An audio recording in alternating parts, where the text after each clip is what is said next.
Hello everyone, good morning. It's Friday, you finally made it to the weekend, and today we're going to start off with some positive news.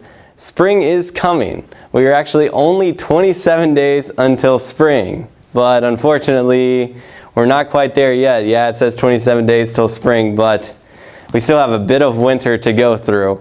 Before we get into the forecast, let's take a look back at this busy past 24 hours we've had though.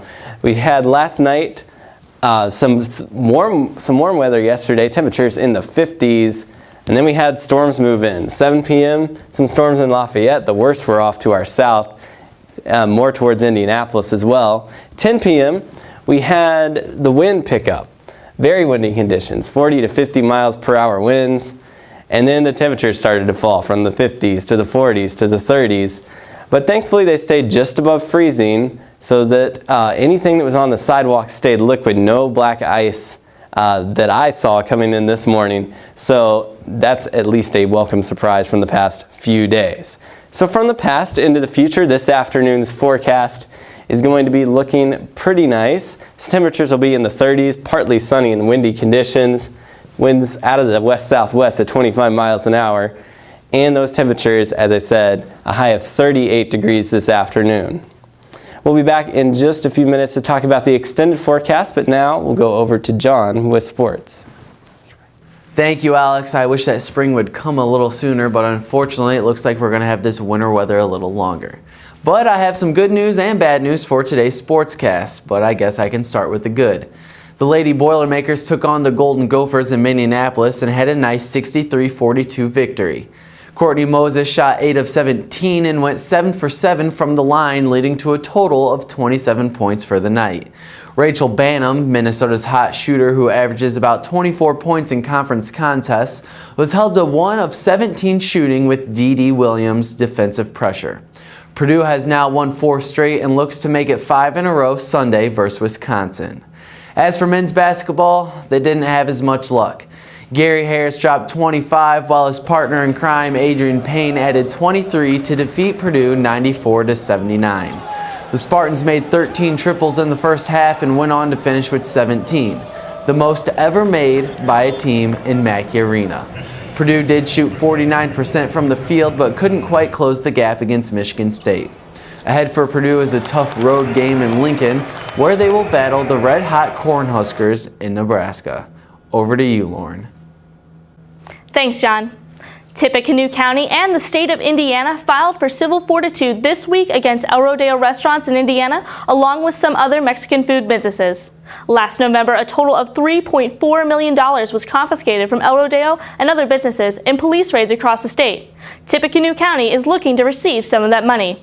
These businesses have been accused of operating criminal enterprises, money laundering to conceal criminal activity, theft, as well as perjury and forgery. The kind of criminal activity performed has not been mentioned. In addition, the lawsuit is asking to disallow businesses from reorganizing.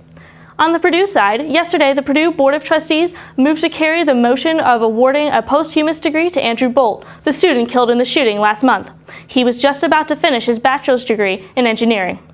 Other measures that have been moved to carry are the construction of a student academic center in Shreve Hall and a replacement for all of Meredith's windows. These will cost Purdue $3.9 million and $2.2 million respectively. The School of Engineering has been moved to be renamed as the Lyle School of Civil Engineering, and the creation of the School of Interdisciplinary Studies has been moved to a vote. All of these measures and more will be voted on at the board's stated meeting today. That's all we have time for this morning. Well, let's go to Alex with the weather. Thanks, Lauren. All right, taking a look at those weather headlines.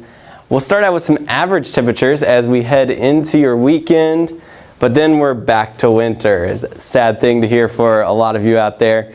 Also, we have some river flooding problems going on right now with that ice melting on the river, the snowpack that's melting, and all the rain we've had. There's a flood warning for the Wabash River and a lot of the rivers around here until further notice. So if you live anywhere near the river, be aware of that. Some of the roads, the low-lying roads, will be covered as we go through the next few days. Now, if you're headed out this evening, temperatures will be pretty pleasant, starting at 37 at 6 p.m.